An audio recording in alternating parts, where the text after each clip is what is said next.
So good morning everyone. आज जो हम टॉपिक स्टार्ट करने जा रहे हैं वो है क्वाड्रिलेटरल में parallelogram, trapezium, square, rhombus, rectangle, इन सब के बारे में हम बात करेंगे। आपने पिछली क्लास में देख लिया होगा, हमने इससे पहले वाले जो भी टॉपिक हैं वो सारे अच्छे से कंप्लीट कर लिए थे। अब हम बात करते हैं पैरेललोग्राम की। देखो, पैरेललोग्राम समझने से पहले हम समझते हैं भाई क्वाड्रिलेटरल क्या होता है। यस, क्वाड्रिलेटरल क्या होता है। तो आप बताइए क्वाड्रिलेटरल क्या होता है। हमने एक पॉलीगॉन पढ़ा था पिछली क्लासेस में। यस, सो क्वाड्रिलेटरल क्या है भाई? ऐसा पॉलीगॉन है, ऐसा क्लोज्ड फिगर है जिसके पास क्या होती हैं भाई? 4 साइड्स हैं, 4 वर्टिसेस हैं, 4 क्या है? एंगल है। ठीक है, एक ऐसा क्लोज्ड फिगर या ऐसा पॉलीगॉन कह सकते हो जिसमें क्या है? हमारे पास 4 साइड्स हैं, 4 वर्टिसेस हैं, 4 एंगल्स होते हैं। ठीक है, अब सबसे पहला जो क्वाड्रिलेटरल के बारे में हम डिस्कस कर रहे हैं वो क्या है? पैरेललोग्राम। हम एक एक करके टॉपिक करेंगे और उसी के बेसिस पे हम क्वेश्चन करते जाएंगे। सो पैरेललोग्राम मैं पहले बना देती हूँ। सपोज करो ये ए बी सी डी आपका ये क्या है? मैंने एक क्वाड्रिलेटरल बनाया। अब किसी भी क्वाड्रिलेटरल को मैं क्या कह रही हूँ, किसी भी क्वाड्रिलेटरल को हम पॉलीगॉन कब कहते हैं? जब उसकी ऑपोजिट साइड्स क्या हो भाई?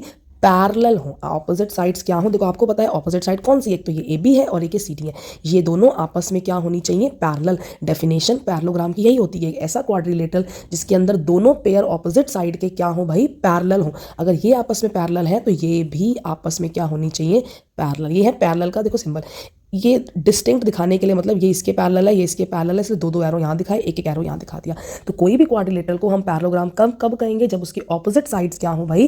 पैरेलल हो। अब इसकी हम कुछ देखते हैं प्रॉपर्टीज। बच्चे ना, अगर मैं बच्चों से पूछूँ ना कि भाई डेफिनेशन क्या होती है पैरेललोग्राम की, तो बच्चे यही कहते हैं भाई ma'am opposite side equal, opposite angle equal. नहीं, आपको प्रॉपर डेफिनेशन क्या देनी है भाई? ऐसा क्वाड्रिलेटरल जिसमें ऑपोजिट साइड क्या हो भाई? दोनों पेयर ऑपोजिट साइड के क्या हो? पैरेलल हो। अब सबसे पहली प्रॉपर्टी क्या आती है पैरेललोग्राम की कि जो ऑपोजिट साइड होती हैं वो क्या होती हैं? इक्वल। मैंने क्या कहा? Opposite sides are equal. किसी भी पैरेललोग्राम में जो ऑपोजिट साइड होती हैं वो क्या होती हैं? पैरेलल। अब बताओ, अगर मैंने एक पैरेललोग्राम बनाया तो इसके अंदर ऑपोजिट साइड कौन सी है? ये ए बी है और ये सी डी है। तो यहाँ पे लिख दो A B is equals to C D. Yes, similarly दूसरी ऑपोजिट साइड कौन सी है? ए डी और बी सी। तो यहाँ पे लिख दो A D is equals to B C. ये जो दोनों ऑपोजिट साइड्स हैं ये आपस में क्या होंगी? पैरेलल। अब सेकंड प्रॉपर्टी क्या आती है पैरेललोग्राम की? ऑपोजिट एंगल्स क्या होते हैं आपके? इक्वल।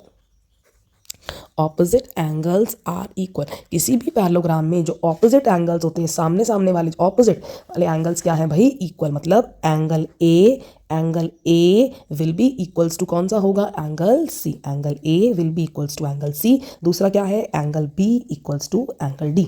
ऑपोजिट एंगल्स भी इक्वल होते हैं और ऑपोजिट साइड्स भी क्या होती हैं? इक्वल होती हैं। नेक्स्ट थर्ड प्रॉपर्टी देखते हैं अपने पैरेललोग्राम की। थर्ड प्रॉपर्टी क्या होती है हमारी पैरेललोग्राम की? जो एडजेसेंट एंगल्स का जो सम होता है ना वो क्या होता है? 180 डिग्री। अब कहोगे यार ये कौन सी बला आ गई मैम, है ना, ये कौन से एडजेसेंट एंगल्स है ना? देखो, एडजेसेंट एंगल सिंपल भाषा में बोलूँ तो पड़ोसियों का जो सम होता है। देखो, आपको पता है ए का पड़ोसी कौन है? ए का पड़ोसी डी भी है और ए का पड़ोसी कौन है? बी भी है, जो साथ साथ रहते हैं वही पड़ोसी। तो इनका जो सम होता है वो क्या होता है? 180 डिग्री। मतलब इन दोनों पड़ोसियों का सम कितना होगा भाई? 180 डिग्री। तो यहाँ पे लिख दो angle A plus angle D is equals to 180 degree. देखो यहीं पर यही बोला ना मैंने, angle A plus angle D is equals to 180 degree. दोनों पड़ोसियों का सम कितना है भाई? 180 डिग्री। सिमिलरली भाई आपको पता है ए का पड़ोसी बी भी तो है, तो ए और बी का भी सम क्या है भाई? 180 डिग्री है। तो यहाँ पे लिख देते हैं angle A plus angle B is equals to 180 degree. Yes. अच्छा, नेक्स्ट अब बात करते हैं। सिमिलरली आपने ए के पड़ोसियों के बारे में देख लिया, बी के पड़ोसियों के बारे में भी देख लेते हैं, है ना। तो बी का पड़ोसी कौन कौन है? बी का पड़ोसी एक तो ए है और बी का पड़ोसी एक कौन है? सी है। देखो, बी और ए के साथ तो मैं सम लिख चुकी हूँ, अब किसका लिखूंगी? बी और सी के साथ में। मतलब angle B plus angle C will be equals to 180 degree. Similarly आप बताओ सी का पड़ोसी कौन है? सी का पड़ोसी ए बी है और सी का पड़ोसी क्या है?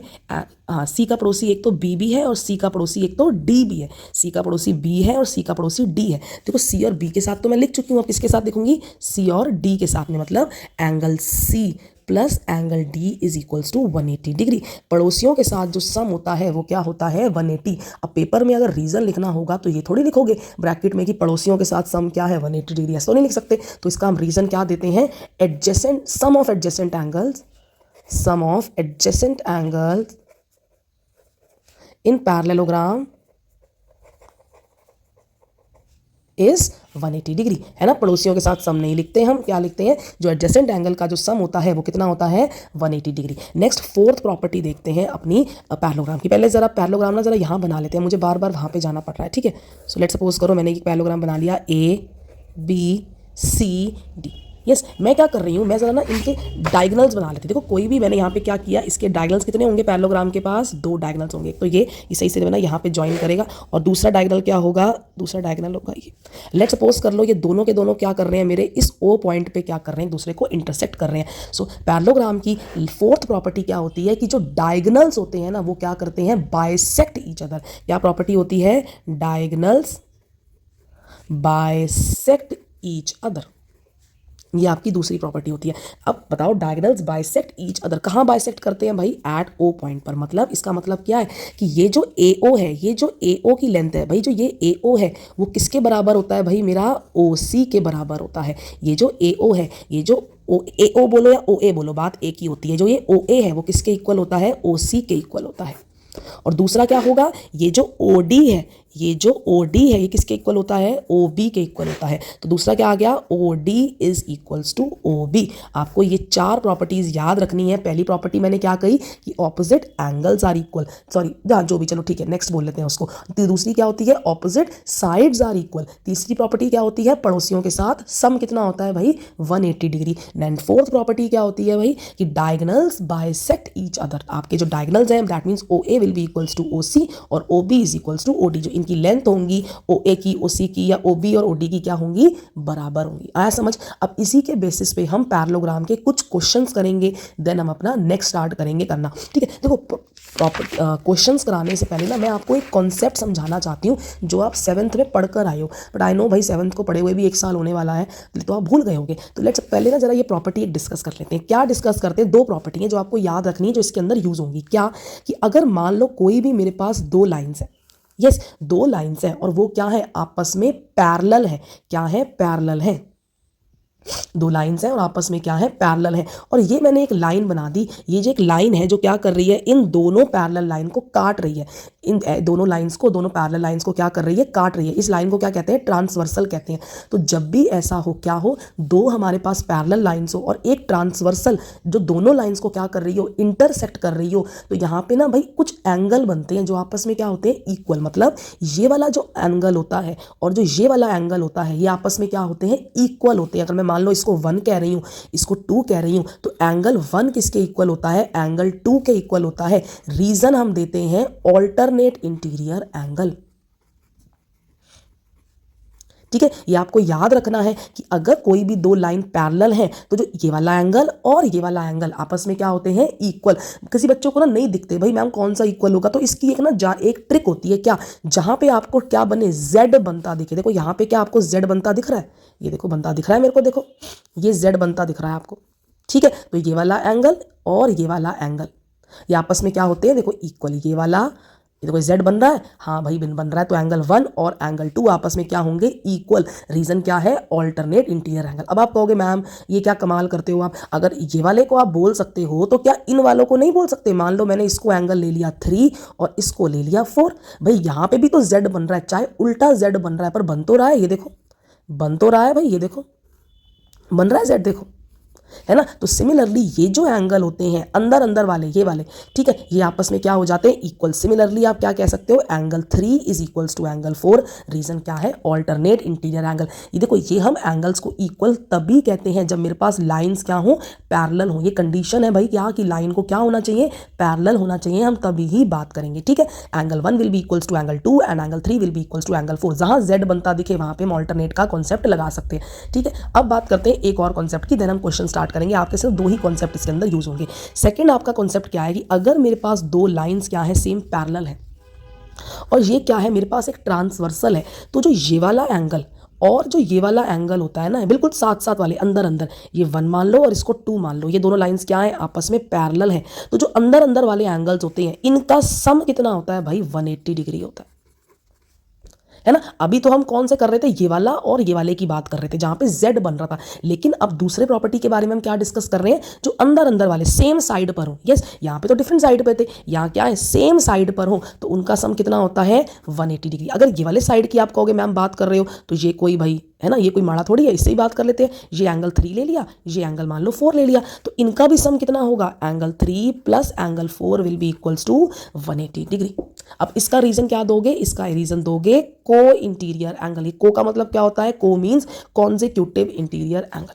कॉन्जिक्यूटिव मतलब जो साथ साथ आने वाले, यस, कॉन्जिक्यूटिव इंटीरियर एंगल। ठीक है, इनका सम कितना होता है भाई 180 डिग्री होता है। आपको पूरा कॉन्जिक्यूटिव लिखने की नीड नहीं है, जस्ट को इंटीरियर लिख लो। ये दो वेरी इंपॉर्टेंट है, इससे रिलेटेड ये वाले बेसिकली दोनों कॉन्सेप्ट आपके यूज होंगे तभी ही करवा रही हूँ। ठीक है, ये तो बहुत ज्यादा यूज होगा, चाहे इसको तो मैं किसी और तरीके से भी आपको समझा दूंगी, बट ये वाले को तो आपको याद रखना है, वेरी इंपॉर्टेंट कॉन्सेप्ट। ठीक है, चलिए अब हम बढ़ते हैं अपने कुछ क्वेश्चंस के ऊपर पैरेललोग्राम के, कि भाई क्या क्या क्वेश्चन है, जल्दी से निपटा देंगे, प्रॉपर्टी के बेस्ड पर होंगे, आप आराम से कर लोगे। चलिए तो अब हम कुछ क्वेश्चंस की बात करते हैं। मैंने सारे के सारे क्वेश्चंस लिख लिए हैं। देखो सबसे पहले ना मैं ये 2 क्वेश्चन पर आ गई हूँ। मेरी क्लास में एक बच्चा है, मैं उसका नाम नहीं लूँगी, और मुझे कल ही कह रहा मैम ये क्वेश्चन बिल्कुल समझ नहीं आ रहा, बहुत डिफिकल्ट है। तो आज हम देखते हैं, उस बच्चे को बताते हैं कि ये कितना ईजी क्वेश्चन है। ठीक है, तो देखो हमें क्या दे रखा है, गन्स इज अ पैरेललोग्राम। हमें ये एक पैरेललोग्राम दे रखा है, आपको क्या निकालना है, एक्स एंड वाई। आपको मैं हमेशा यही कहूँगी, आपको क्या करना है, जो प्रॉपर्टी गिवन है, आपको जो प्रॉपर्टी नोन है, आपको क्या करना है, उसका जस्ट यूज करना है। ठीक है, अब एक चीज़ बताओ, आपको क्या निकालना है, एक्स एंड वाई। अब आप खुद सोचो, यहाँ पे क्या डायगोनल वाली कोई प्रॉपर्टी यूज हो सकती है? नहीं भाई, यहाँ पे कुछ डायगोनल में थोड़ी कुछ दे रखा है। क्या यहाँ पे कुछ एंगल की प्रॉपर्टी यूज हो सकती है? नहीं भाई, नहीं हो सकती। सिमिलरली पड़ोसियों एंगल्स के बारे में, जो पड़ोसी एंगल्स थे उनके बारे में भी कुछ यूज नहीं हो रहा। क्या यूज हो रहा है भाई, यहाँ पे ऑपोजिट साइड, यहाँ पे लेंथ के बारे में, साइड के बारे में कुछ ना कुछ मतलब बेसिकली यूज हो रहा है। तो हम यहाँ पे कौन सी प्रॉपर्टी लगाएंगे, opposite sides in a parallelogram are equal. आपको खुद पता चल रहा है यहाँ पे कौन सी प्रॉपर्टी लगेगी, कि जो ऑपोजिट साइड्स होती हैं पैरेललोग्राम की, वो क्या होती हैं, इक्वल। ठीक है, तो क्या हो जाएगा, यहाँ से हमें पता है गन्स एक पैरेललोग्राम है। अगर गन्स पैरेललोग्राम है तो ये दोनों साइड्स आपस में क्या होंगी, इक्वल। तो आप लिख लोगे GU is equals to SN। Reason क्या है भाई, opposite sides are equal. Yes, अगर ऑपोजिट साइड्स ठीक है इक्वल हो गई। अब बताओ GU की वैल्यू क्या है, GU is 3y - 1 is equals to SN क्या है, SN इज 26। तो यहाँ से क्या हो जाएगा, 3y is equals to 26 + 1, so which is equals to कितना होता है 27। अब आप बताओ 3y कितना आ गया 27, तो y की वैल्यू मेरे पास क्या आ गई 27/3। तो यहाँ से कितनी आ गई y की वैल्यू 9। बताओ क्या ये डिफिकल्ट था, बिल्कुल भी नहीं था। यस, चलो नेक्स्ट देखते हैं। यस, नेक्स्ट क्या है, सिमिलरली आपको x की वैल्यू निकालनी। देखो अगेन आप बता सकते हो प्रॉपर्टी से ही क्या, कि जो ये SG होगा वो किसके इक्वल होगा, NU के। सिमिलरली क्या होगा, SG will be equals to NU। अब SG किसके इक्वल है 3x के, NU किसके इक्वल है 18 के। तो x की वैल्यू क्या होगी 18/3 विच इज 6। क्या ये डिफिकल्ट था, खुद सोचो, क्या ये डिफिकल्ट था, बिल्कुल भी नहीं था। आपने आराम से क्वेश्चन को क्या कर लिया, सॉल्व कर दिया। अच्छा नेक्स्ट बताओ, आपको अगेन ये एक पैरेललोग्राम गिवन है। देखो रन्स एज अ पैरेललोग्राम, आपको क्या निकालनी है, एक्स एंड वाई की वैल्यू। अब अपने माइंड में खुद सोचो यहाँ पे कौन सी प्रॉपर्टी यूज हो सकती है। देखो यहाँ पे कुछ डायगोनल में ही कुछ गिवन है, सो दैट मीन्स आपकी क्या प्रॉपर्टी यूज होगी, कि in a parallelogram diagonals bisect each other. आपको क्या पता है पैरेललोग्राम में डायगोनल्स बाइसेक्ट करते हैं, मतलब जो ये वाली चीज है, ये जो 16 है वो किसके इक्वल होगा, x + y के। x + y will be equals to 16। Similarly क्या बोलोगे, ये वाला जो साइड होगी, ये जो 20 है, ये किसके इक्वल होगा y + 7 के। 20 will be equals to y + 7। Reason क्या दोगे, रीजन दोगे diagonals bisect each other. Yes, अच्छा अब यहाँ से क्या आप x और y की वैल्यू नहीं निकाल सकते। देखो पहली वाली इक्वेशन से तो हमारा कुछ नहीं निकल सकता अभी, है ना, यहाँ पे 2 वेरिएबल दे दिए। लेकिन दूसरा देखो, क्या मैं यहाँ से y की वैल्यू निकाल सकती हूँ, बिल्कुल निकाल सकते हैं। सो 20 - 7 इज इक्वल्स टू y, तो y की वैल्यू कितनी आ गई 13 निकल कर आ गई। क्या ये डिफिकल्ट था, बिल्कुल भी नहीं था। अच्छा अगर आपके पास y निकल कर आ गया तो क्या आप x नहीं निकाल सकते। आप इस इक्वेशन में क्या करो, y की वैल्यू पटक देते हैं जरा। x + 13 is equals to 16, so x will be equals to 16 - 13 which will be equals to 3। तो x की वैल्यू आपके पास क्या निकल कर आ गई 3। क्या ये दोनों के दोनों क्वेश्चन कोई डिफिकल्ट थे, बिल्कुल भी नहीं थे, बहुत ही आसान थे, हमने आराम से कर लिए। ठीक है, आपको जस्ट देखना है हमारी कौन सी प्रॉपर्टी यूज होगी और वो प्रॉपर्टी यहाँ पे मेंशन भी करनी है। अच्छा अब नेक्स्ट देखते हैं जरा क्वेश्चन।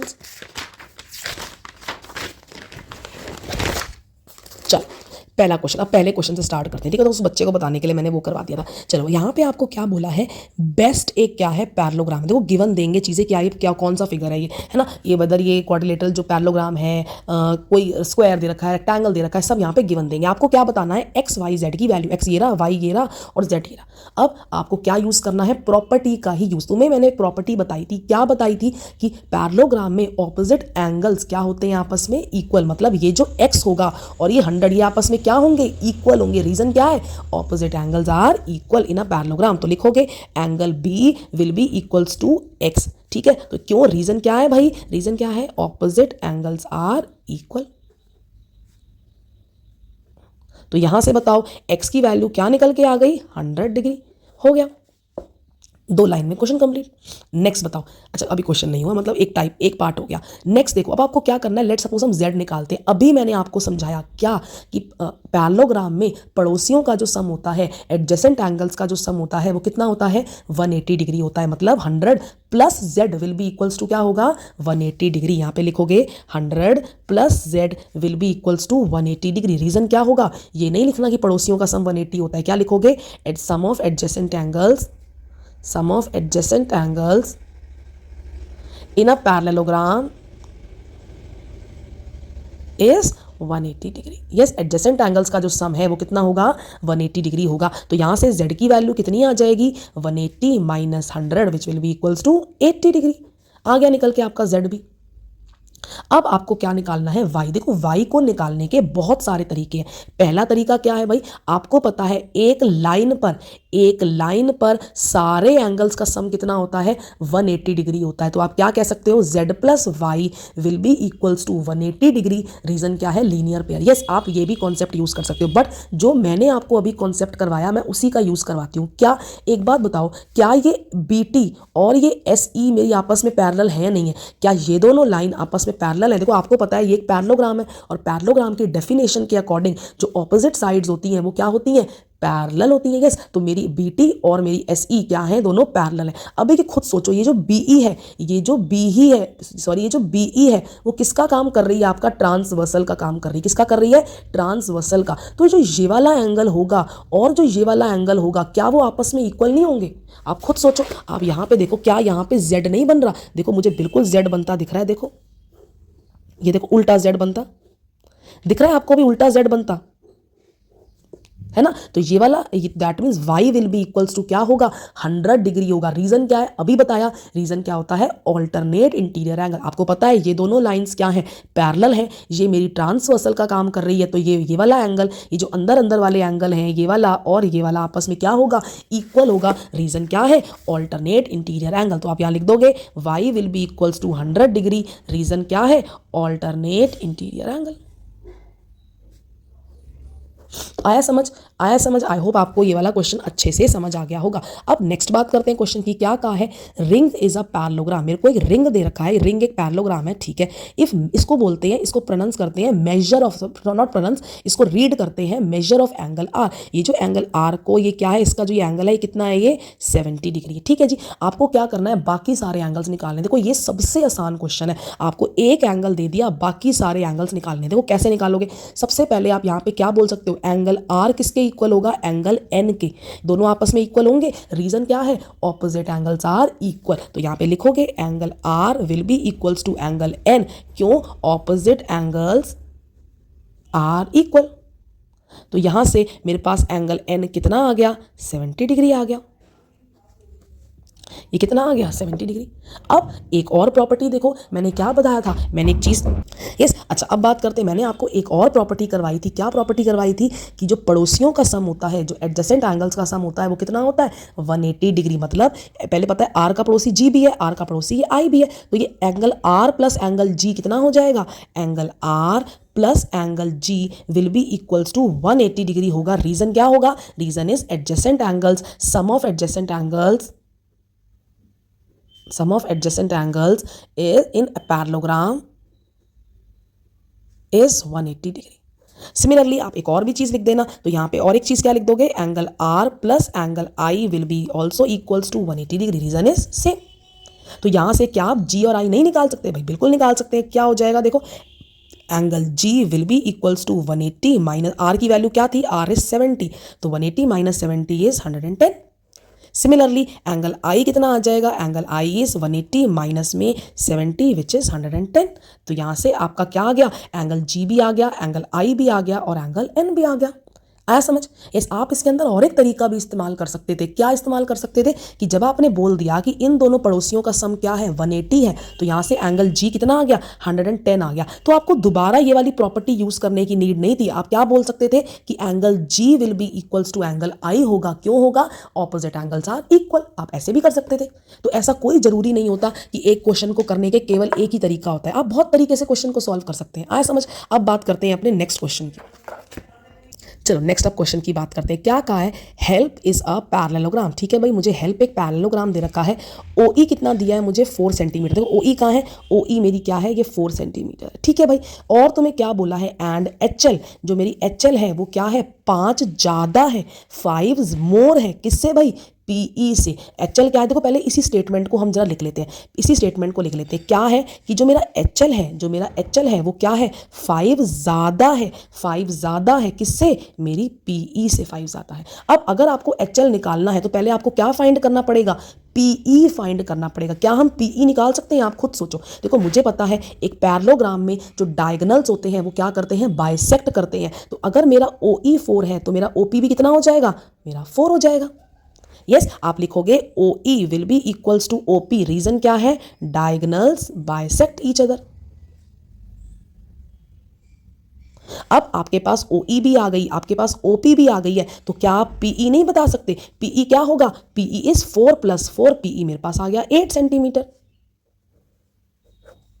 अब क्या आप इसके अंदर वैल्यू पटक दो। देखो हमें निकालना क्या है, हमें निकालना है ओ एच। ओ एच निकालना है। देखो ओ एच निकालने के लिए मेरे को पहले एच एल तो पता होना जरूरी है ना, इसलिए मैं क्या कर रही हूँ, पहले एच एल फाइंड कर रही हूँ। तो आपके पास क्या आ चुकी है, पीई आपके पास निकल कर आ चुकी है। तो बताओ पीई कितना है आपके पास, 8 सेंटीमीटर। सो पीई कितनी आ गई है, 8 सेंटीमीटर। तो एच एल कितना है, एच एल हमारे पास क्या था, H L is 5 more than PE. तो 5 + 8 which will be equals to 13।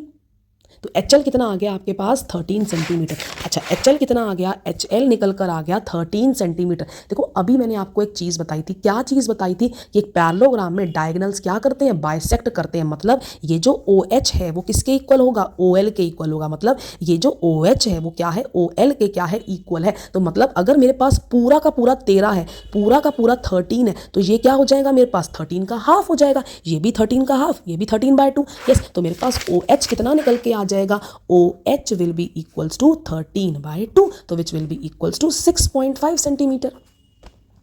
अगर पूरी की पूरी एच एल 13 सेंटीमीटर है तो ओ एच क्या है, ओ एच मेरा एच एल का हाफ है। तो मेरे पास कितनी आ जाएगी, ओ एच 6.5 सेंटीमीटर।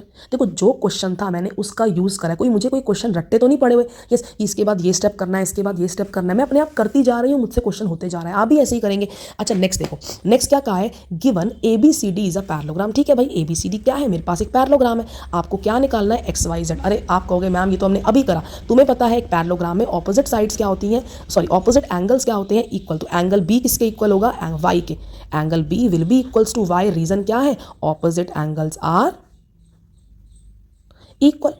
तो यहां से y की वैल्यू कितनी आ गई, 100 डिग्री आ गई। y की वैल्यू कितनी आ गई, 100 डिग्री। अच्छा जी, अब सेकंड चीज, अभी मैंने एक और प्रॉपर्टी भी करवा रखी है। कौन सी, कि पड़ोसियों का सम कितना होता है, 180 डिग्री होता है। मतलब 100 + z will be equals to 80 degree. Reason यहां पे दोगे कि adjacent sum of adjacent angles is 180 degree. तो यहां से z की वैल्यू कितनी आ गई, 180 - 100 विच इज 80 डिग्री। अब आप खुद सोचो, अगर आपके पास z की वैल्यू 80 डिग्री आ गई है तो x तो आराम से निकल कर आ जाएगा। आपको यहाँ पे पड़ोसियों का यूज ही नहीं करना। आपको पता है कि ऑपोजिट एंगल्स क्या होते हैं, इक्वल होते हैं। तो मतलब x will be equals to z। Reason क्या होता है, ऑपोजिट एंगल्स आर इक्वल। तो यहां से आपकी x की वैल्यू कितनी आ गई, 80 डिग्री। निकाल दिया हमने। आया समझ, डिफिकल्ट तो नहीं है, बहुत इजी चल रहा है। चलिए अब नेक्स्ट बात करते हैं। ठीक है, अब आप कहोगे यार मैम थोड़ा सा डिफिकल्ट कर दिया आपने क्वेश्चन, लेकिन डिफिकल्ट नहीं हुआ, ये अभी भी इजी है। कैसे, देखो आपको पता है ये एक पैरेललोग्राम है। ठीक है, ये एक पैरेललोग्राम है। अभी बताया पड़ोसियों का सम कितना होता है, 180 डिग्री। देखो मैं ना यहाँ पे प्रॉपर्टी नहीं लिख रही है ना, आप प्रॉपर्टी में भी हो सकता है, देखो वीडियोस में बहुत सारे कट्स आपको दिख रहे हो। एज ये मॉर्निंग के टाइम में वीडियो बना रही हूँ तो घर में थोड़ा सा शोर है इसलिए। ठीक है, चलिए अब आपको पता है ये क्या है, पैरेललोग्राम है। सो पैरेललोग्राम में पड़ोसियों का सम कितना होता है, पड़ोसियों का सम होता है 180 डिग्री। देखो मैं यहाँ पे अब प्रॉपर्टी नहीं लिखूंगी, हम अपने आप जल्दी जल्दी से करते जाएंगे, आप प्रॉपर्टी खुद मेंशन करोगे पेपर में, बिना प्रॉपर्टी मेंशन के मैं मार्क्स बिल्कुल भी नहीं देती हूँ, ठीक है। सो यहाँ से पड़ोसियों का सम कितना है 180 degree. So 50 plus x is 180 degree. So x कितना आ जाएगा 180 minus 50। So x will be equals to 130 degree. Yes, x कितना आ गया 130 डिग्री। रीजन आप लिख दोगे, वही एडजेसेंट एंगल का सम 180 डिग्री है। अब अगर आपके पास x निकल कर आ गया है तो आप क्या y नहीं बता सकते, आराम से बता सकते हो। हमें पता है ऑपोजिट एंगल्स क्या होते हैं, इक्वल। देखो आपकी मर्जी थी, आप पहले इन दोनों का भी यूज कर सकते थे, यहां से करके फिर आप इसको अगेन ऑपोजिट दिखा देते। तो अगेन आप क्या लिखोगे, x will be equals to y। Reason क्या है, ऑपोजिट एंगल्स आर इक्वल, ठीक है। ये मैं सही से लिख देती हूँ, ऑपोजिट एंगल्स आर इक्वल। तो यहाँ से x की वैल्यू कितनी हो जाएगी, सॉरी x तो मेरे पास ऑलरेडी है, तो y की वैल्यू क्या हो जाएगी मेरे पास अगेन 130 डिग्री। अच्छा जी, अब कहोगे z। देखो z में आपको अगेन एक कॉन्सेप्ट लग रहा है, कौन सा, ऑल्टरनेट इंटीरियर का। देखो कैसे लग रहा है, आपको पता है ये पैरेललोग्राम है, तो ऑपोजिट साइड्स आपस में क्या होती हैं, पैरेलल। ऑपोजिट साइड्स आपस में क्या है, पैरेलल है, और ये ट्रांसवर्सल का काम कर रही है। देखो जब भी समझ ना आए ना तो रफ डायग्राम बना लिया करो। मैं भी देखो आपके टाइम पे ना हमेशा रफ डायग्राम बना लेती थी। ये दो लाइंस क्या है, पैरेलल, ये मेरा ट्रांसवर्सल का काम कर रही है, ये मेरा ट्रांसवर्सल का काम कर रही है। तो ये वाला एंगल और ये वाला एंगल आपस में क्या होते हैं, इक्वल। रीजन क्या होता है, ऑल्टरनेट इंटीरियर एंगल। देखो यहाँ पे z बनता दिख रहा है, देखो z बनता दिख रहा है।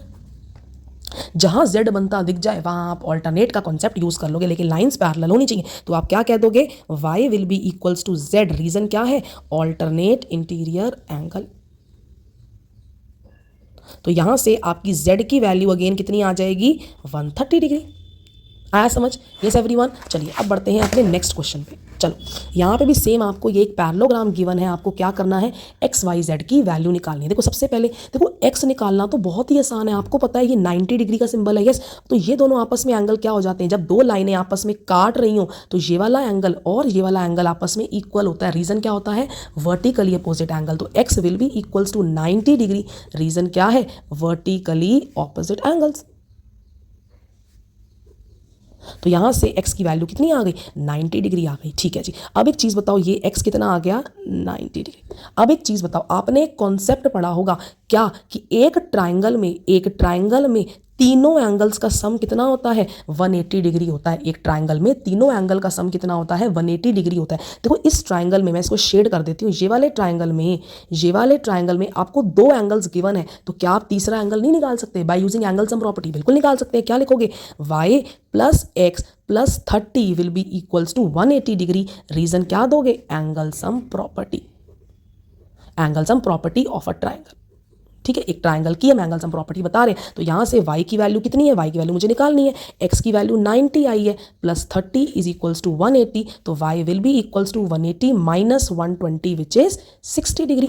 y की वैल्यू क्या आ गई आपके पास 60 डिग्री। आपने एंगल सम प्रॉपर्टी का यूज करके आपने क्या करा, 60 डिग्री एंगल निकाल लिया। अच्छा अब बात करते हैं हम अपने इस z की। अब कई बच्चे तो समझ भी गए होंगे कि z की वैल्यू क्या होगी। बच्चों को पता है ये एक पैरेललोग्राम है, पैरेललोग्राम में ऑपोजिट साइड्स क्या होती हैं भाई, पैरेलल। खुद देखो रफ डायग्राम बनाओ, ऑपोजिट साइड क्या है, पैरेलल। ये यहाँ पे एक ट्रांसवर्सल का काम कर रहा है, तो ये वाला एंगल और ये वाला एंगल आपस में क्या होगा, ये वाला एंगल और ये वाला एंगल आपस में क्या होंगे, इक्वल होंगे, ठीक है। सो ऑपोजिट आपको पता चल रहा है, यहाँ पे z बनता दिख रहा है, यस। तो ये दोनों एंगल आपस में क्या होंगे, इक्वल होंगे। रीजन क्या है, ऑल्टरनेट इंटीरियर एंगल। तो लिख दोगे y will be equals to z। Reason क्या है, ऑल्टरनेट इंटीरियर एंगल। तो यहाँ से z की वैल्यू भी कितनी हो जाएगी, जो मेरी y की निकल कर आई है। तो z की वैल्यू कितनी हो गई 60 डिग्री, यस। z कितना आ गया 60 डिग्री निकल कर आ गया। आया समझ, यस एवरीवन। चलिए अब नेक्स्ट देखते हैं क्वेश्चन ये वाला। अब ये वाला क्वेश्चन भी बहुत आसान है। देखो x और y तो आप आराम से निकाल लोगे, आपको पता है ये दोनों एंगल आपस में क्या होते हैं, इक्वल होते हैं। Opposite angles in a parallelogram are equal. तो y की वैल्यू कितनी हो गई भाई 80 डिग्री। सिमिलरली तो कुछ बच्चों ने निकाल भी लिया होगा, आई एम श्योर ये क्वेश्चन। अच्छा अब y की वैल्यू क्या आ गई है 80। तुम्हें पता है पड़ोसियों का सम कितना होता है, यहाँ से पड़ोसी भी देख सकते थे, इनका सम कितना होता है 180 डिग्री। रीजन क्या है, sum of adjacent angles in a parallelogram is 180 degree. तो y plus x will be equals to 180 degree. लिख देना वही सम ऑफ एडजेसेंट एंगल्स का लाइन, ठीक है। तो यहां से x की वैल्यू क्या आएगी 180 माइनस में क्या है 80, तो x will be equals to 80 degree. अच्छा, कई बच्चों को अगर प्रॉब्लम होती है तो मैं एक स्टेप और लिख देती हूँ। यहाँ पे y मुझे गिवन है 80 प्लस में y will be equals to 180। तो यहाँ से y की वैल्यू क्या आएगी, ये 80 यहाँ जाएगा, 180 minus 80 which is 80 degree. x की वैल्यू क्या आ गई, 80 डिग्री। अब आप खुद सोचो भाई z की वैल्यू क्या होगी। ये z की तुम्हें अगेन पता चल रहा है, घुमा लो कॉपी, अब पता चल रहा है। देखो ये दोनों लाइन्स क्या है, ये दोनों लाइन्स पैरेलल, ये क्या है ट्रांसवर्सल। तो y और z आपस में क्या होंगे, इक्वल। देखो z बनता दिख रहा है, ये वाला एंगल और ये वाला एंगल आपस में क्या है, इक्वल है। रीजन क्या है, alternate interior angle. So y will be equals to z, reason क्या है, ऑल्टरनेट इंटीरियर एंगल। तो यहां से z की वैल्यू भी कितनी आ जाएगी, z की वैल्यू आएगी जो आपकी y की वैल्यू है। y की वैल्यू कितनी है, 80 डिग्री। तो z कितना आ गया, 80 डिग्री। आया समझ, यस एवरीवन, सबको समझ आया। देखो बहुत इजी कॉन्सेप्ट है, अगर आपने मेरी स्टार्टिंग में वीडियो देखी है तो आप आराम से क्वेश्चन को कर लोगे। अच्छा जी, अब देखते हैं इस क्वेश्चन को। आई नो, अब कहोगे मैम अब तो हम प्रो हो गए हैं इसके अंदर, अब तो हम कर लेंगे, पर स्टिल हम करवा देते हैं। देखो अगेन ये एक पैरेललोग्राम गिवन है, तो y की वैल्यू क्या हो जाएगी, y की वैल्यू इज 112। रीजन क्या है, अगेन आपका ऑपोजिट एंगल्स आर इक्वल। अच्छा जी, अब बताओ अब नेक्स्ट क्या होगा। देखो अब आप कहोगे, देखो तुम्हें पता है y की वैल्यू 112 निकल कर आ चुकी है, ये एंगल आपको पता है, तो क्या ये आपको एक ट्राइंगल नहीं दिख रहा भाई। देखो क्या ये आपको एक ट्राइंगल नहीं दिख रहा भाई, दिख रहा है मेरे को तो ट्राइंगल। एक ट्राइंगल में तीनों एंगल का सम कितना होता है, अभी बताया 180 डिग्री। तो y plus 40 plus x will be equals to 180 degree. Reason क्या है, angle sum property of a triangle. Yes, तो यहाँ से y कितना आया है, 112 plus 40 plus x is equals to 180 degree. तो कितना हो जाएगा, ये हो जाएगा 152 प्लस में x will be equals to 180 degree. तो x की वैल्यू कितनी आ जाएगी तो x की वैल्यू इज 28 डिग्री। x की वैल्यू कितनी आ गई, 28 डिग्री। यस, तो x कितना आ गया, 28। अब अगर आपका x निकल कर आ गया है, क्या आप z नहीं निकाल सकते। आराम से सबको पता चल रहा होगा भाई मेरे को कि मैम यहाँ पे देखो ऑल्टरनेट का कॉन्सेप्ट लग रहा है। यस, x और z आपस में क्या है, इक्वल है। रीजन क्या है, alternate interior angle. x will be equals to z, reason क्या है, ऑल्टरनेट इंटीरियर एंगल। तो यहां से z की वैल्यू कितनी आ गई, 28 डिग्री। आया सबको समझ, यस एवरीवन, आई होप आपको ये अच्छे से समझ आ गए होंगे कॉन्सेप्ट।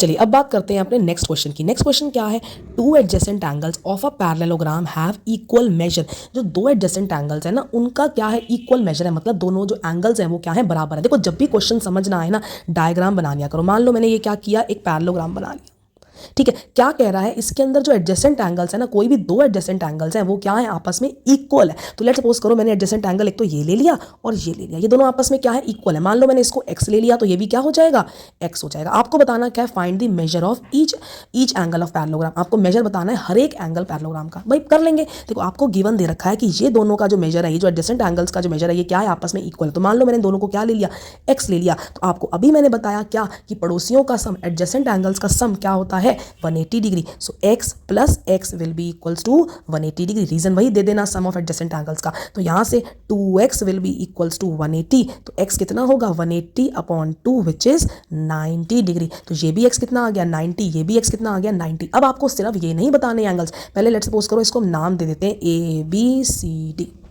तो ये वाला, ये दोनों तो मेरे पास क्या आ गए, 90 निकल कर आ गए। तो ये अब ये दोनों आपस में क्या होंगे, ये भी तो इक्वल होंगे। ऑपोजिट एंगल्स क्या होते हैं, equal. So angle A will be equals to angle C हो जाएगा। रीजन क्या है, opposite angles are equal. So angle C will also be equals to 90 degree. Similarly angle D और एंगल B भी आपस में क्या होंगे, angle D will be equals to angle B। Reason क्या है, again opposite angles are equal. तो यहाँ से एंगल B की वैल्यू भी कितनी आ गई, 90 डिग्री आ गई। आप रीजन क्या दोगे, opposite angles are equal. Yes, reason दे दोगे ऑपोजिट एंगल्स आर इक्वल। आया समझ, यस एवरीवन, बहुत इजी था कॉन्सेप्ट। चलो अब नेक्स्ट क्वेश्चन पे बढ़ते हैं। लास्ट दो क्वेश्चन, फिर हमारा पैरेललोग्राम हो गया खत्म।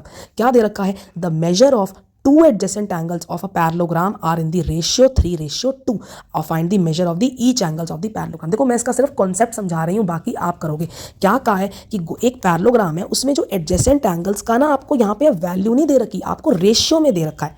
यस, आपको क्या दे रखा है कि दो एडजेसेंट एंगल्स किस रेशियो में है, 3:2। तो जब भी अगर इनका प्रॉपर वैल्यू निकालनी हो, एंगल निकालना हो, तो हम क्या करते हैं कि कोई कॉमन फैक्टर से मल्टीप्लाई कर देते हैं। सो लेट कर लो, मैंने मान लो ये लेट ले लिया कि let angle A is equals to 3x है और angle B is equals to 2x। जब रेशियो को चेंज करते हैं, है ना, तो वैल्यू में तो हम क्या करते हैं, एक कॉमन फैक्टर से मल्टीप्लाई कर देते हैं। तो यहाँ से एंगल ए कितना आ गया मेरे पास 3x और एंगल बी, मैंने ये दोनों एंगल चलो ले ली, तो पड़ोसी है ये भी, ये लो।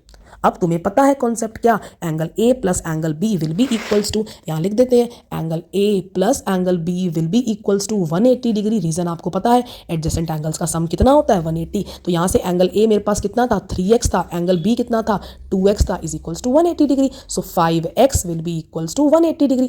तो यहाँ से x की वैल्यू कितनी आएगी 180 अपॉन में 5, तो यहाँ 5 3 ज़ा 15, 5 6, तो x की वैल्यू कितनी आ गई मेरी 36 डिग्री आ गई। यस, x की वैल्यू कितनी आ गई मेरी निकल के 36 डिग्री आ गई। आया सबको समझ? यस एवरीवन, यस एवरीवन, सबको समझ आया। लेकिन मुझे क्या x की वैल्यू निकालनी है? नहीं भाई, मेरे को x की वैल्यू थोड़ी निकालनी है, मेरे को तो ए बी सी डी इसकी फाइंड करनी है। तो हम क्या करेंगे, एंगल ए की देखो वैल्यू क्या आ जाएगी, angle A will be equals to 3 into 36, तो which will be equals to कितना होगा 108 डिग्री। एंगल बी कितना हो जाएगा, एंगल बी कितना था 2 into 36, which will 2 into x था, that means 2 into 36 which will be equals to 72 degree. अगर आपको एंगल ए और एंगल बी पता चल गया तो क्या आप सी और डी नहीं बता सकते ऑपोजिट एंगल के कॉन्सेप्ट से? बिल्कुल बता देंगे, ये अपने आप निकाल लेना। आया समझ सबको? Yes everyone. अब हम देखते हैं लास्ट क्वेश्चन अपने पैरेललोग्राम कॉन्सेप्ट का। तो क्या दे रखा है कि given RISK and CLUE are parallelogram. ये रिस्क है, ये एक पैरेललोग्राम, देखो मैं इसको शेड कर देती हूँ। ये जो रिस्क है ये क्या है, एक पैरेललोग्राम है, ये रिस्क। यस, जो RISK ये एक पैरेललोग्राम दे रखा है। नेक्स्ट क्या दे रखा है, clue is also a parallelogram. देखो CLUE, ये मैं इसको मैं वेव बना देती हूँ। यस, इसको मैं वेव बना देती हूँ। ये आपको क्या दे रखा है, एक पैरेललोग्राम, ये भी होगा ना इसके अंदर, तो ये वेव बना दे। ये आपको क्या गिवन है, दोनों पैरेललोग्राम गिवन है। ठीक है जी, आपको क्या निकालना है x। देखो बच्चे ना इस क्वेश्चन को देख के बड़ा डर जाते हैं, और मैम कितना डिफिकल्ट क्वेश्चन दे दिया, पर ये बहुत आसान है। देखो कैसे, आपको पता है गिवन है कि रिस्क क्या है, रिस्क इज अ पैरेललोग्राम।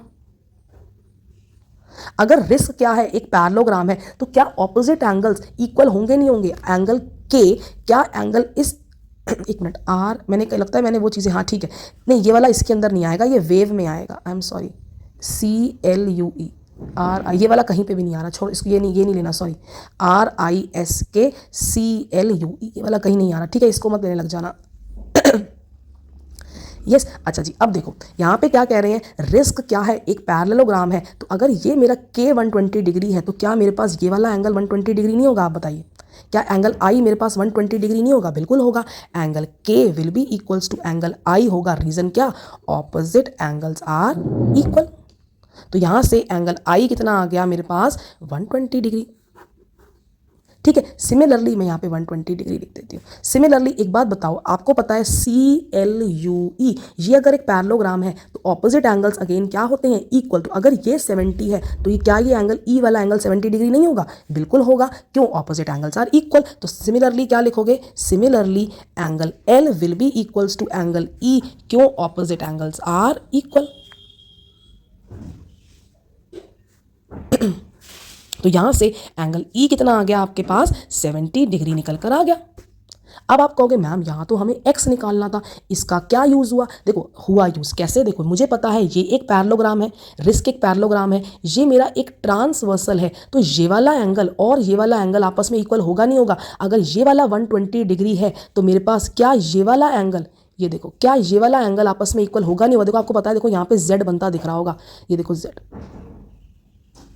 नहीं नहीं नहीं नहीं नहीं नहीं नहीं, ये वाला नहीं होगा, ये वाला नहीं होगा। देखो अच्छा यहाँ पे देखो, सॉरी यहाँ पे वो कॉन्सेप्ट ऑल्टरनेट का कॉन्सेप्ट नहीं लग रहा, यहाँ पे कॉन्सेप्ट लग रहा है पड़ोसियों वाले का। देखो RISK, ये वाला भी अंदर है, ये वाला भी अंदर है, यहाँ पे पड़ोसियों का कॉन्सेप्ट लग रहा है। तो यहाँ पे हमें पता है angle I plus angle S will be equals to क्या होगा, 180 डिग्री। रीजन आप दे देना। तो यहाँ पे 120 प्लस में angle S will be equals to 180, तो एंगल S कितना आ गया 180 minus 120, angle S will be equals to 60 degree. ये एंगल S कितना आ गया निकल के मेरे पास 60 डिग्री निकल कर आ गया। अब एक बात बताओ, क्या ये आपको एक ट्राइंगल नहीं दिख रहा छोटा सा, इसके अंदर एंगल E भी निकल कर आ गया, एंगल S भी निकल कर आ गया, तो क्या मैं X नहीं निकाल सकती by using angle sum property? तो निकाल सकते हैं। तो आपको पता है X plus angle E plus angle S will be equals to 180 degree. Reason क्या है, एंगल सम प्रॉपर्टी।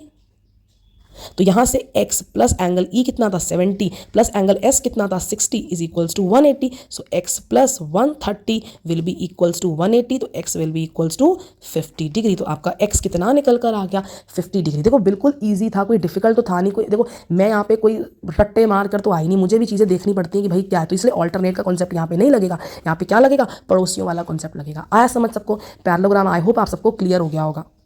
चलिए तो अब हम बात करते हैं अपने नेक्स्ट टॉपिक की, जो क्या है मेरा रेक्टेंगल है. अब रेक्टेंगल क्या होता है? देखो कई बच्चे क्या कहते हैं, अगर मैं रेक्टेंगल पूछूं ना कि भाई रेक्टेंगल बेटा क्या होता है, तो बच्चे कहते हैं मैम रेक्टेंगल क्या होता है जिसके अंदर ऑपोजिट साइड्स क्या होती हैं भाई, इक्वल होती है ना, बच्चे यही कहते हैं. लेकिन आपको रेक्टेंगल में ऐसे नहीं बोलना. आप क्या बोलोगे, रेक्टेंगल एक ऐसा पैरेललोग्राम है. अब पैरेललोग्राम हम सबसे पहले डेफिनेशन यही बोलते हैं, एक ऐसा पैरेललोग्राम इन विच देखो एज अगर मैं 9th की डेफिनेशन के अकॉर्डिंग बोलूँ या हम आगे बड़ी क्लासेस में जो सिखाते हैं वो हम ये बोलते हैं कि ऐसा पैरेललोग्राम जिसके अंदर एटलीस्ट वन एंगल क्या हो 90 डिग्री. बट अभी आप 8th में हो तो मैं आपको डायरेक्टली ऐसे बोल रही हूँ कि a parallelogram in which all the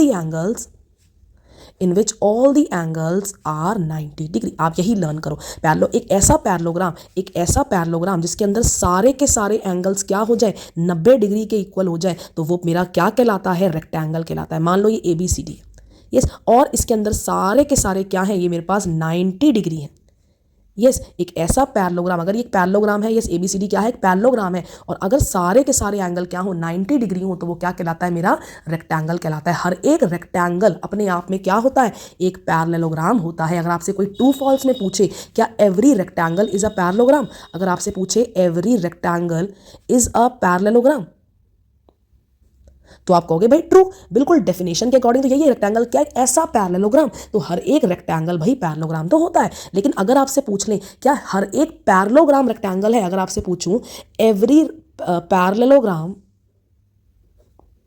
is a rectangle, क्या ये बात सही है? नहीं भाई, ये बात सही नहीं है. कोई ऐसा जरूरी थोड़ी है कि हर एक पैरेललोग्राम के एंगल्स क्या होते हैं 90 डिग्री होते हैं, ऐसा कोई जरूरी नहीं होता. तो हर एक पैरेललोग्राम रेक्टेंगल तो नहीं होता, लेकिन हर एक रेक्टेंगल क्या होता है, पैरेललोग्राम. तो आपको समझ आया, एक ऐसा पैरेललोग्राम जिसके अंदर सारे के सारे एंगल्स क्या हो 90 डिग्री हो, हम उसे क्या कहते हैं, अपना पैरेललोग्राम. अच्छा, अब पैरेललोग्राम की कुछ प्रॉपर्टीज देखते हैं. पहली प्रॉपर्टी क्या होती है, देखो अगर ये एक पैरेललोग्राम है, अगर रेक्टेंगल एक पैरेललोग्राम है, तो जितनी भी प्रॉपर्टीज मैंने क्या लिखी है, पैरेललोग्राम की लिखी है, मेरा रेक्टेंगल उसको क्या करता है, सेटिस्फाई करता है. मतलब मैंने पहली प्रॉपर्टी क्या कही थी, पैरेललोग्राम की ऑपोजिट एंगल इक्वल होते हैं. तो सिमिलरली रेक्टेंगल में भी ऑपोजिट एंगल्स क्या होते हैं, इक्वल होते हैं.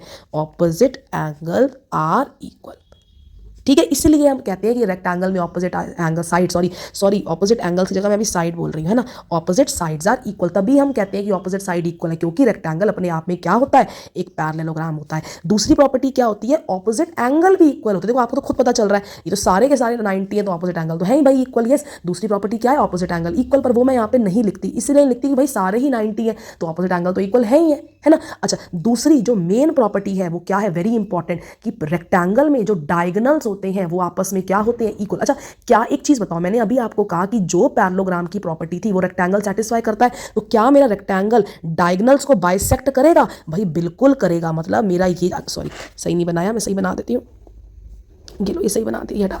ठीक है, मान लो मैंने इसको क्या ले लिया, मैंने O पॉइंट ले लिया, तो ये बिल्कुल प्रॉपर्टी सही है. कौन सी, कि OA will be equals to OC होता है और मेरा OD is equals to OB होता है. ये बात बिल्कुल सही है. रेक्टेंगल में भी डायगोनल बाइसेक्ट करते हैं, लेकिन रेक्टेंगल में एक और प्रॉपर्टी अपनी खुद की भी होती है. तो देखो पैरेललोग्राम से मिली है इसको प्रॉपर्टी. एक प्रॉपर्टी कौन सी खुद की होती है, कि diagonals are equal, diagonals are of equal length. जो डायगोनल्स होते हैं वो आपस में क्या होते हैं, इक्वल होते हैं. मतलब जो मेरा AC है वो किसके इक्वल होता है, BD के इक्वल होता है. ये जो AC है वो किसके इक्वल है, BD की. तो इसको प्रॉपर्टी है ना, ये तो कहते हैं ना प्रॉपर्टी दहेज में मिली है, ऐसे वो टाइप हो गया है ना. ये तो उसको पैरेललोग्राम की वजह से मिली है, लेकिन इसकी अपनी आइडेंटिटी, अपनी क्या प्रॉपर्टी है, कि जो डायगोनल होते हैं उसकी जो लेंथ होती है वो आपस में क्या होती है, इक्वल होती है. आया समझ. यस, सबको रेक्टेंगल की सारी प्रॉपर्टी अच्छे समझ आ गई. नेक्स्ट हम बात करते हैं अपने रोम्बस की, कि भाई रोम्बस क्या होता है. देखो रोम्बस भी क्या है, रोम्बस की भी डेफिनेशन हम यही बोलते हैं, एक ऐसा पैरेललोग्राम, एक ऐसा parallelogram in which all the sides are equal. भाई एक ऐसा पैरेललोग्राम जिसके अंदर सारी की सारी साइड्स आपस में क्या हो जाए, इक्वल हो जाए, तो वो मेरा क्या कहलाता है, एक रोम्बस कहलाता है। क्या कहलाता है, रोम्बस। रोम्बस की क्या डेफिनेशन है, ऐसा पैरेललोग्राम, रोम्बस भी अपने आप में एक पैरेललोग्राम होता है। अगर आपसे कोई कहे कि क्या हर एक रोम्बस मेरा पैरेललोग्राम है, भाई बिल्कुल ट्रू बात है, हर एक रोम्बस अपने आप में पैरेललोग्राम है। लेकिन अगर आपसे कोई कह दे क्या हर एक पैरेललोग्राम अपने आप में रोम्बस है, क्या हर एक पैरेललोग्राम अपने आप में रोम्बस है, भाई ये बात ट्रू नहीं है।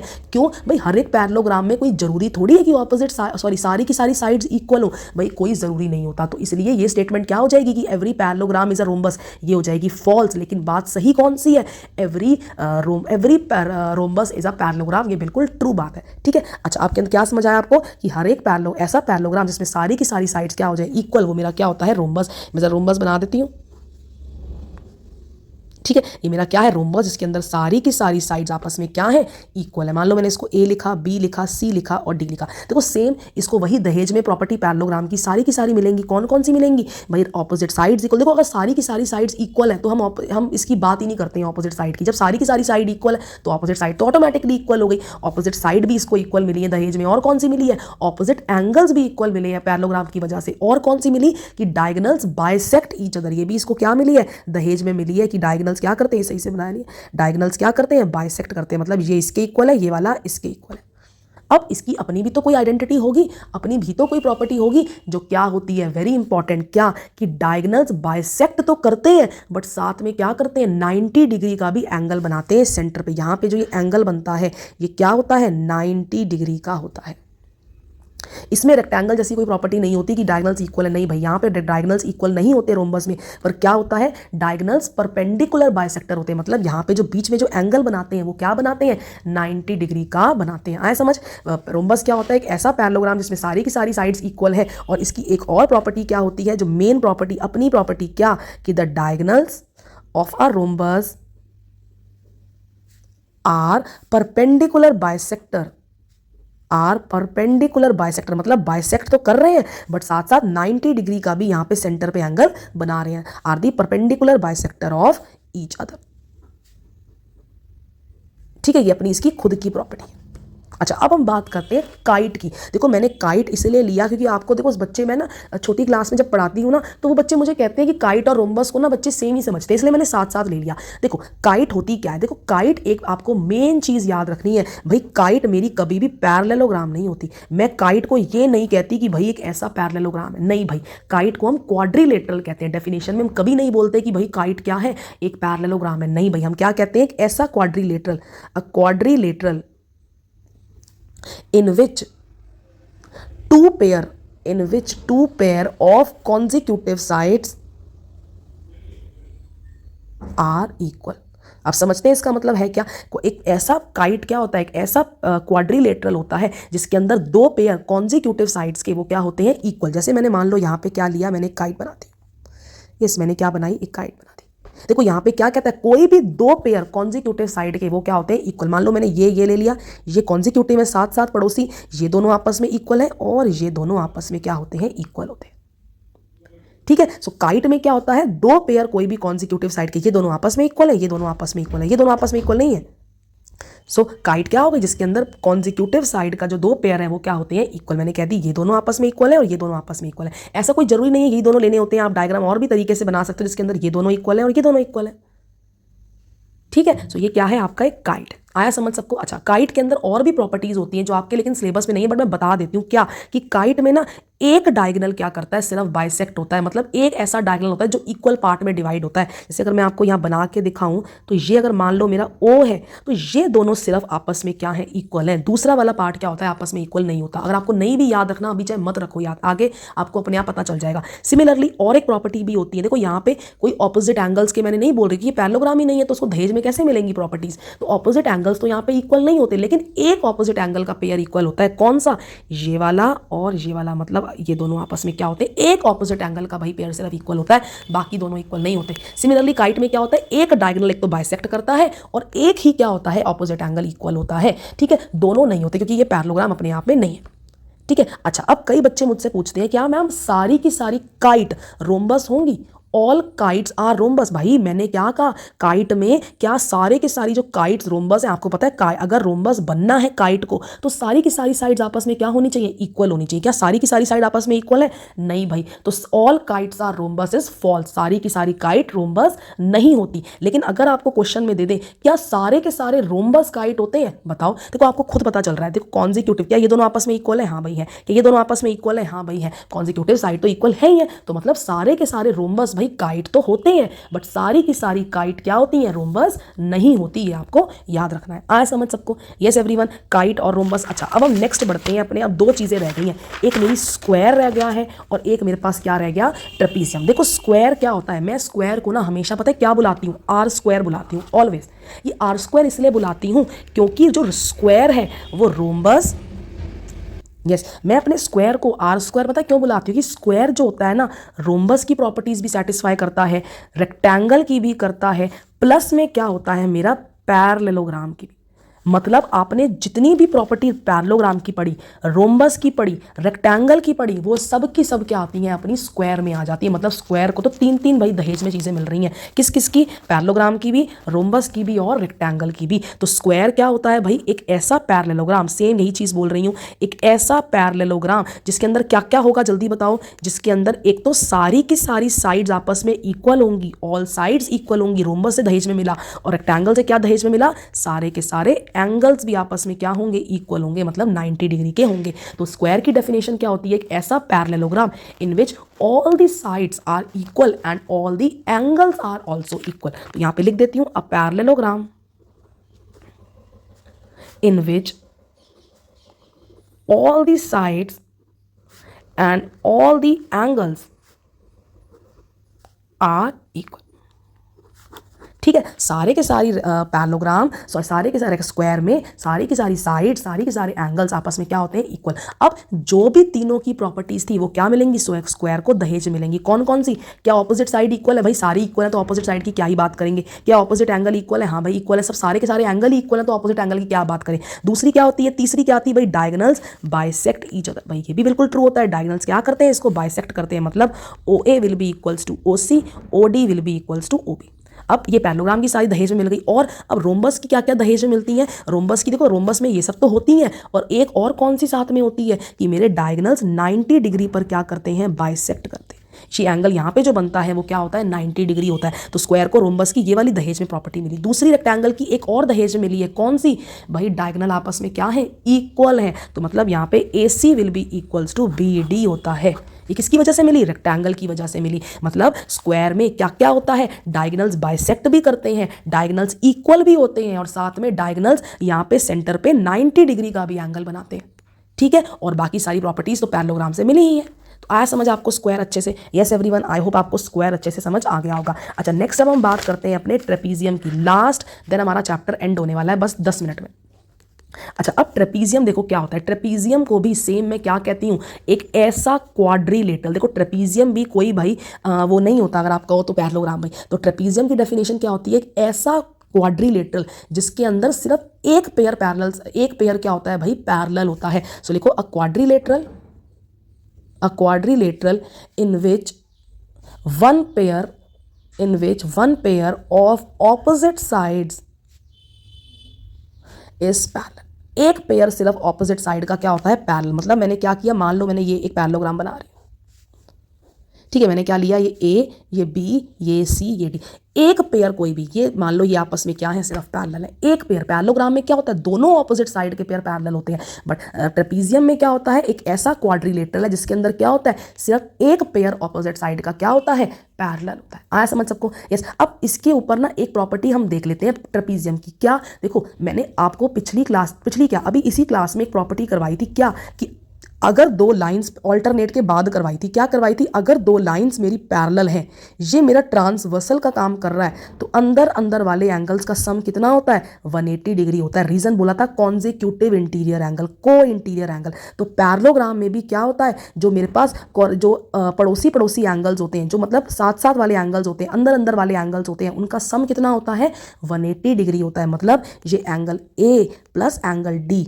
Angle A plus angle D किसके इक्वल होगा, 180 के इक्वल, क्योंकि हमें पता है ये दोनों लाइंस आपस में क्या है, पैरेलल है, ये मेरा ट्रांसवर्सल का काम कर रही है, तो ये दोनों एंगल्स का सम कितना होगा, 180 होगा। सिमिलरली हमारे पास क्या होगा, angle B plus angle C भी कितना हो जाएगा मेरे पास, angle B plus angle C will also be equals to 180 degree. आया समझ सबको, आया। रीजन क्या दोगे, co-interior angle, yes co-interior angle, आया समझ। अब हम देखते हैं इसी के बेसिस पे कुछ क्वेश्चंस क्या दे रखा है, explain why this figure, sorry not parallelogram it's trapezium. आपको बोला है कि बताओ ये फिगर ट्रेपीजियम क्यों है। देखो मैंने कहा था, एक देखो आपको पता चल रहा है कि ये दोनों लाइंस आपस में क्या है, पैरेलल है। चलो ना भी पता चले, मान लो मैं नहीं पता चल रहा है भाई पैरेलल, लेकिन मुझे देखो खुद देखो, क्या मेरे को अंदर अंदर वाले एंगल का सम 180 डिग्री मिल रहा है। देखो 100 प्लस 80 इज इक्वल्स टू 180 है, मतलब ये क्या है, ये अंदर अंदर वाले एंगल्स का सम क्या हो रहा है मेरे पास, 180 हो रहा है। तो लाइंस मेरी क्या हो जाएंगी, पैरेलल हो जाएंगी। मतलब यहाँ पे ये angle M plus angle L कितना है, 180 डिग्री है। तो मैं क्या कह दूंगी, जो मेरी के एल लाइन है वो किसके पैरेलल हो जाएगी, मेरी एन एम के पैरेलल हो जाएगी। यस अब देखो नेक्स्ट बताओ, आपको पूछ रहा है क्या ये दोनों, ये जो आपको बताओ, ये why this figure is a trapezium, भाई क्यों ये फिगर ट्रेपीजियम है, आपको खुद पता चल रहा है। देखो ये वाली लाइन और ये वाली लाइन सेगमेंट आपस में क्या है, पैरेलल है। देखो एक पेयर आपको सिर्फ पैरेलल मिल रहा है, क्या दूसरा पैरेलल मिल रहा है। देखो आप खुद सोचो, अगर मैं इसको नीचे की तरफ एक्सटेंड करूं, अगर मैं इसको नीचे की तरफ एक्सटेंड करूं ना, तो ये कहीं ना कहीं आपस में मिलेंगी। मतलब ये जो दोनों लाइन है ये आपस में क्या है, पैरेलल तो नहीं है, ये क्या है, इंटरसेक्टिंग लाइंस है। क्या ए बी और सी डी कभी आपस में मिलेंगी, नहीं भाई, ये तो आपस में चलती जाएंगी, कभी नहीं मिलेंगी। मतलब दोनों की दोनों क्या है, पैरेलल है। तो मतलब ए बी यहाँ पे क्या है, सी डी के पैरेलल है, और दूसरी क्या पेयर पैरेलल है, दूसरा पेयर पैरेलल नहीं है। तो क्या हो जाएगा यहाँ से, A B C D is a trapezium.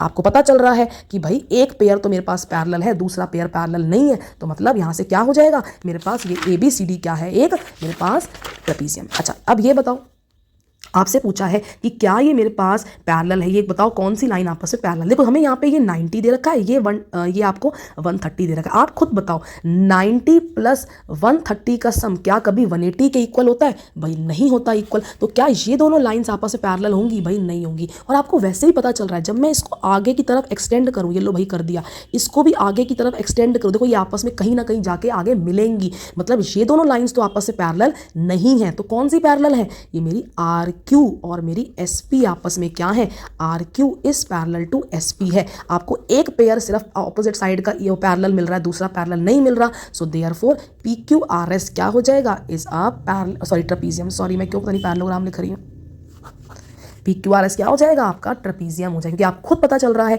ये पी क्यू और एस आर क्या है, मेरा पैरेलल नहीं है। रीजन आपको इन दोनों का सम 180 नहीं मिल रहा, और दूसरा आप खुद देख रहे हो जब मैं इसको आगे एक्सटेंड करूंगी तो लाइंस क्या है, पैरेलल नहीं है, इंटरसेक्टिंग रहेंगी। अच्छा नेक्स्ट, अब क्या बोला है, राइज क्या है एक आपके पास, I don't know why I am writing parallelogram, ये रोम्बस है।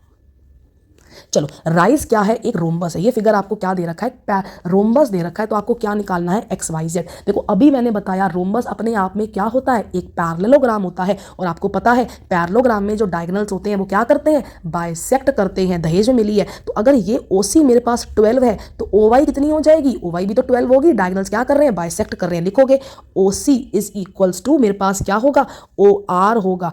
और मेरे पास सिमिलरली ओ ई किसके इक्वल होगा, O E will be equals to O I होगा। रीजन क्या है, diagonals bisect each other.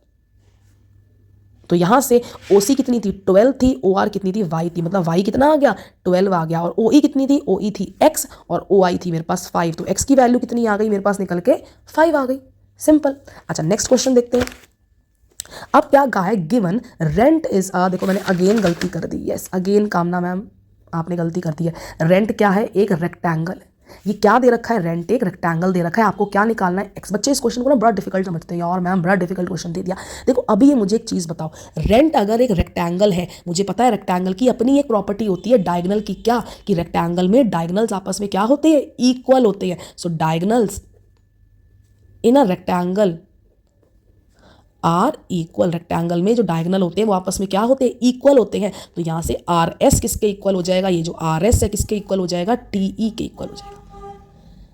Yes R S किसके इक्वल हो गया, टी ई के। अच्छा एक और चीज़ बताओ, अब एक चीज़, अगर दो चीज़ें आपस में इक्वल है, अगर दो चीज़ें आपस में इक्वल है तो उनका हाफ भी तो आपस में इक्वल होगा। यस अगर दो चीज़ें आपस में इक्वल है तो उनको मैं आधा कर दूं तब भी तो वो दोनों इक्वल रहेंगे। यस अब एक बात बताओ, हाफ ऑफ आर एस क्या है? आर एस का हाफ क्या है? मेरे पास ओ आर है। ओ आर कितनी दे रखी? ओ आर है। Yes half of TE, TE का हाफ क्या है मेरे पास? ओ टी है। टीई का हाफ क्या है? ओ टी है। अब यहां से बताओ ओ आर की वैल्यू क्या दे रखी है? 2x+4 और आपको ओ टी की वैल्यू कितनी दे रखी है? ओ टी की वैल्यू 3x+1। तो क्या आप यहां से वैल्यू नहीं निकाल सकते? बिल्कुल निकाल सकते हैं। देखो 2x, ये 3x यहां जाएगा इज इक्वल्स टू 1 - 4। अब 2 - 3 कितना होता है? -x, -1x -1x मतलब -x इज इक्वल्स टू 1 - 4 कितना होता है? -3। इस माइनस से माइनस कैंसिल, तो x की वैल्यू कितनी निकल कर आ गई? 3 निकल कर आ गई। ये मेरा आंसर आ गया। अब last question of this chapter, very very important तो नहीं, बहुत ही इजी क्वेश्चन है। यस चलो, क्या कहा है? ABC एक राइट एंगल ट्राइंगल। देखो राइट एंगल ट्राइंगल है तो मतलब ये 90 डिग्री होगा नहीं होगा? बिल्कुल होगा। अच्छा, O is the mid point of side opposite to right angle. Right angle के ऑपोजिट में जो हमारे पास जो साइड है ना, वो क्या है मेरी? ये यहाँ पे O लिख लो। O is the mid point. O क्या है? मेरा मिड पॉइंट है। किस साइड का? जो राइट एंगल के ऑपोजिट वाली साइड है। मतलब O क्या है? AC का क्या है? मिड पॉइंट है। देखो मिड पॉइंट का मतलब क्या होता है? मिड पॉइंट मतलब होता है O मेरा क्या है? बिल्कुल बीच में लाई कर रहा है। मतलब OC और OA मेरी आपस में क्या है? इक्वल है। अच्छा जी, एक्सप्लेन वाई। आपको बताना है कि O मेरा इक्वी डिस्टेंट क्यों है ABC से। मतलब जो O है वो मेरा इक्वल डिस्टेंस पे, मतलब O की A से दूरी, O की C से दूरी और O की B से दूरी क्या है? सेम क्यों है? देखो आपको खुद पता है, according to the question O क्या है? मेरा मिड पॉइंट है। O is the mid point of AC। अगर मेरा O क्या है? मिड पॉइंट है AC का, तो OA क्या मेरी इक्वल नहीं हो जाएंगी OC के? अगर O मेरा मिड पॉइंट है AC का तो OA is equals to OC। मतलब O की A से दूरी और O की C से दूरी सेम है। तो एक तो पार्ट आपने क्या कर दिया? आराम से निकाल दिया। यस अच्छा, चलिए अब आपको क्या दे दिया? आपने एक पार्ट तो निकाल दिया। अब आपको सिर्फ क्या बताना है कि ये OB भी बेसिकली क्या है? आपस में इक्वल है इन तीनों के। ठीक है जी। अब एक चीज़ बताओ, बुक वालों ने क्या किया? आपका काम आसान करने के लिए कुछ कंस्ट्रक्शन करी है, कुछ अपनी तरफ से क्या करा है? यहाँ पे डॉटेड लाइन खींच के, यहाँ पे भी डॉटेड लाइन खींच के ये ABCD को क्या बना दिया? एक रेक्टेंगल बना दिया। ABCD क्या दे दिया आपको? रेक्टेंगल दे दी। एक बात बताओ, रेक्टेंगल के अंदर क्या डायगनल्स मेरे इक्वल होते हैं? नहीं होते? होते हैं भाई, हमें पता है। In a rectangle diagonals are equal. Diagonals क्या है? आपस में इक्वल। अगर मेरे डायगनल्स इक्वल है तो मतलब AC मेरा क्या? मेरा BD के इक्वल होगा? बताओ क्या मेरा AC BD के इक्वल होगा नहीं होगा? बिल्कुल होगा। अभी मैंने कहा अगर AC और BD आपस में इक्वल है तो हाफ ऑफ AC और हाफ ऑफ BD भी तो आपस में इक्वल होंगे? बिल्कुल होंगे। अब हाफ ऑफ AC OA भी हो सकता है, OC भी हो सकता है। लेट्स सपोज करो मैंने हाफ ऑफ AC OA ले लिया और हाफ ऑफ BD, मान लो मैंने, देखो मुझे OB की नीड है तो इसलिए मैं OD नहीं ले रही, मैं OB ले रही हूँ। तो हाफ ऑफ BD क्या हो जाएगा? मैंने ले लिया OB। तो यहां से क्या हो गया? OA मेरा किसके इक्वल आ गया? OB के। अब एक बात बताओ, OA मेरा किसके इक्वल था? OC के। OA मेरा किसके इक्वल आ गया? OB के। तो मतलब यहां से क्या हो गया? OA is equals to OB is equals to OC। ये तीनों आपस में क्या हो गए? इक्वल हो गए। मतलब ये O की दूरी A से भी, B से भी और C से भी क्या है? सेम है। तो with this we end this chapter. I hope आपको अच्छे से समझ आ गया होगा। अब नेक्स्ट क्लास में हम कंपेयरिंग करेंगे। Thank you.